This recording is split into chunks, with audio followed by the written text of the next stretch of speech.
Inal. Le 11 novembre au matin, le camion ralentit et s'immobilise dans la base militaire d'Inal, un coin perdu dans le nord de la Mauritanie, à 255 km de Nouadhibou, le long de la voie ferrée. La ville d'Inal, ou plus exactement le hameau, se situe à quelques 800 mètres à l'est de la base militaire. Une piste poussiéreuse traverse le terrain vague qui les sépare. C'est sur ce terrain que se déroulent les compétitions sportives entre la population civile de la localité et les militaires. Je connais aussi ce camp pour y avoir travaillé 4 mois, en 1988, après le putsch manqué de 1987. J'étais muté ici en qualité d'adjoint au commandant de base. Un grand mur empêche de voir ce qui se passe dans la caserne à partir de la ville. L'accès, constamment surveillé par un poste de garde, se trouve au milieu de ce mur. Les autres façades sont délimitées par une digue de sable. 2 chaînes rocheuses bordent la base au nord et au sud, la rendant pratiquement invisible aux voyageurs à bord du train qui passe à peu près à 600 mètres seulement de là. La base d'Inal est construite dans une bada, une sorte de vallée.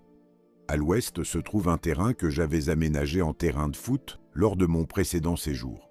C'est sur ce terrain-là que se déroulaient les entraînements et les compétitions entre les pelotons, toutes les activités qui ne nécessitaient pas la présence de la population civile. La place d'armes est au centre du camp, en face. Trône la maison du commandant de base avec les bureaux et juste à côté, un appartement qui fut jadis le mien et plus loin, les baraquements abritant les sous-officiers puis ceux des hommes de troupe.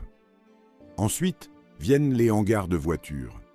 Ils font face au terrain de foot. Les murs, de construction très rudimentaire, sont faits de briques en terre.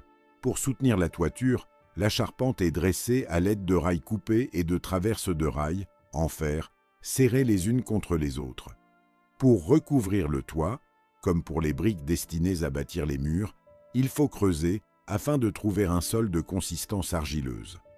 Quant aux portes, c'est tout simplement le système D, tôle de fût défectueux, des planches récupérées à partir de caisses de munitions, mais la plupart du temps, on se contente d'un rideau de fortune, toile de tente, vieille couverture ou simplement des sacs de riz en toile de jute.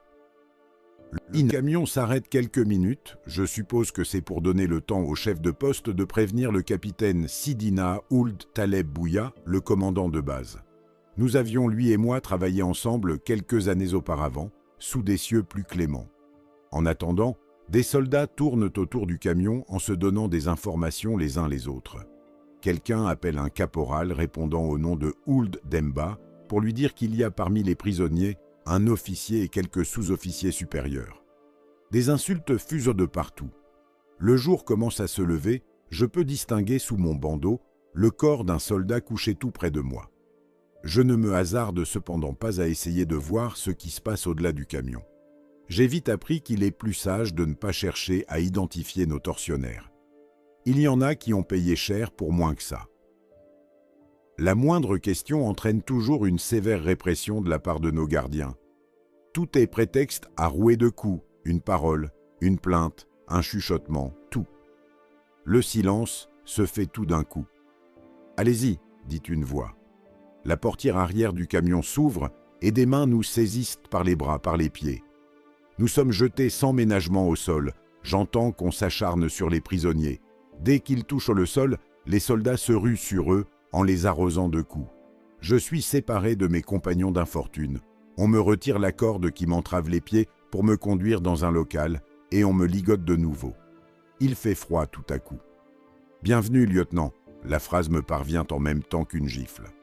Je reconnais cependant la voix du capitaine Sidina, à qui je dois cette claque magistrale. « Amlou, occupez-vous de lui, dit-il. L'expression signifie en mort. Préparez-le. » Des mains m'agrippent, m'allongent sur le sol. Quelqu'un me détache les mains pour m'enlever ma veste. Je reçois à nouveau un coup de pied dans les côtes cette fois. Puis, c'est l'enfer. Les coups s'abattent sur moi de plus en plus violents.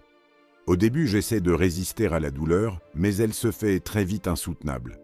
Je sombre dans l'inconscience. Quand je reviens à moi, je suis attaché à un poteau servant à soutenir la toiture de la pièce. C'est fait de sorte que je ne puisse adopter que la position assise. Le poteau est placé entre mes mains et mon dos. Ma corde au pied est remplacée par une chaîne avec un cadenas au milieu.